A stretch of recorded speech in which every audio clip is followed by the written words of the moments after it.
సరదాగా చింతపండు మాడబెట్టేసి పప్పు చేసుకొని అన్నం వండేసుకొని సేమియా అట్లా వేసుకొని తినేసి శనివారం పూట సరదాగా శనివారం సినిమాకి అయితే స్టార్ట్ అయిపోయాము.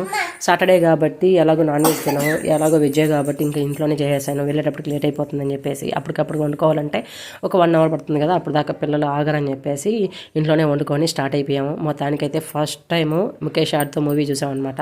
ఇప్పుడు ట్రెండింగ్ అంతా ఏంటంటే మూవీస్ ఫస్ట్ ఒక హాఫ్ అన్ అవర్ చూడకపోతే మూవీ ఏం జరుగుతుందో అర్థం కాదు. అలాగే మేము 2-3 సినిమాలు అయితే స్టార్టింగ్ వెళ్ళడం లేట్ అవ్వడం వల్ల సినిమా అయితే లాస్ట్లో క్లైమాక్స్లో అర్థమైంది. అలా కాకుండా ఈ మూవీ అయితే ఫస్ట్ నుంచి చూసాము. ఈ సినిమాలో మెయిన్ ఫస్ట్ చూడాలి, అదైతే చూసామన్నమాట. మా వారైతే ఈ ముఖేష్ యాడ్ చూడలేక నేను లేట్గా తీసుకొస్తాను, నన్ను ముఖేష్ యాడ్ చూసేలాగా చేసేవారు రాక్షసి అని చెప్పి మా వారు నన్ను 2 మాటలు తిట్టారనమాట. అయినా పర్లేదు చోలు మూసుకో అబ్బా వినబాక అని చెప్పాను నేను. అసలు మూవీస్ ఈ మధ్యకాలంలో హాఫ్ అన్ అవర్ లేట్ అవ్వడం వల్ల మూవీ చూసిన సాటిస్ఫాక్షన్ లేకుండా ఉంది. అసలు సరిపోదా శనివారం మూవీ అయితే ఒకరికి మించి ఒకరు యాక్ట్ చేశారు. ఎవరి యాక్టింగ్ బాగుందో కమెంట్ సెక్షన్లో కమెంట్ చేయండి. సూర్య గారి యాక్టింగ్ అయితే అసలు